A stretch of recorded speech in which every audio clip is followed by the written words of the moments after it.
Welcome to the Parsha Perspective.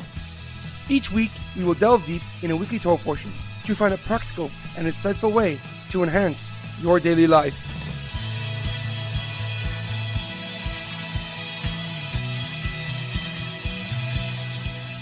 Thank you for tuning in. My name is Shalom Yemini. Each week, we will look into the weekly Torah portion to find inspiration that will complement your daily life and intensify your connection to God. This week's Parsha Perspective is sponsored in memory of Shlomo ben Edward. May his soul be uplifted and his memory a blessing. This week's Torah portion is Parshas Emor.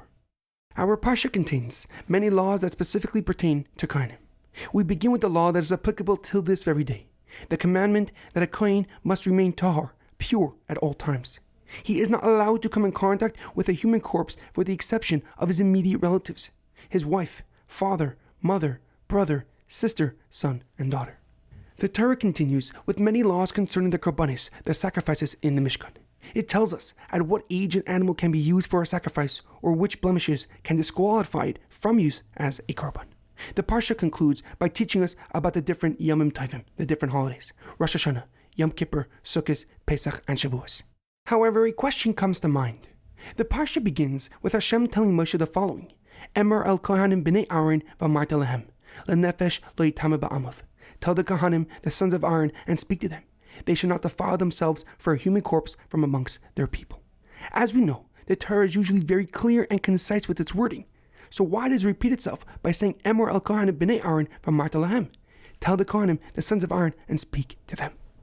Rashi on that Pasuk explains that the reason the Torah repeats itself is that Hashem wanted Moshe to tell the Kohanim that even their children should adhere to the laws of purity.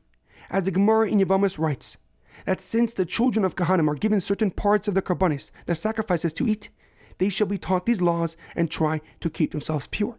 The Abarbanel explains that Kohanim received their additional level of holiness from birth to be able to eat the Korbanis, the sacrifices.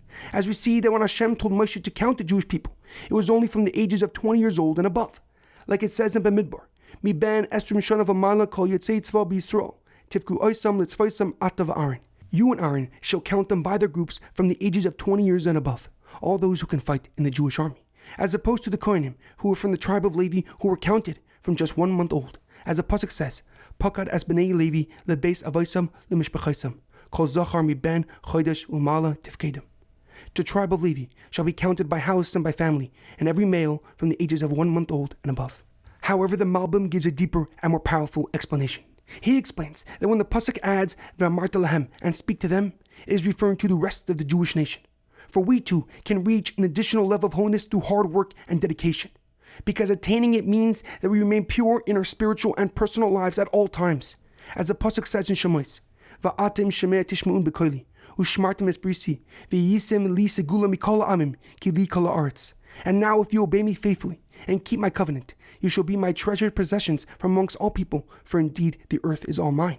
Va'atem tiyu li mamleches kohanim v'goy kodesh, ele dvarim asher tedaber el b'nei Yisrael. You, the B'nai Yisrael, shall be for me a kingdom of priests and a holy nation, and these are the words that you, Moshe, shall tell the Jewish people. The Malbim continues that although the majority of the Jewish people were not commanded to stay away from a human corpse, we can still focus on remaining pure whenever possible. This means staying away from all sins, which are our impurities, and instead commit ourselves to creating and nurturing a powerful and meaningful relationship with our Creator. In our daily life, and especially during these crazy times, it is imperative that we know that no matter how much others have a leg up, we are still able to be successful, because real success comes from hard work, dedication, and commitment to our goals and dreams. There is an amazing quote that I once heard. It is only dedication and commitment that can transfer a dream into reality. Have a great weekend and good Shavous.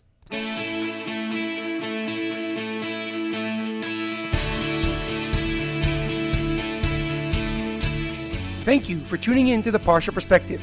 Check out our website, theparshaperspective.com. Send thoughts and comments to theparshaperspective@gmail.com. Till next time, thanks for listening.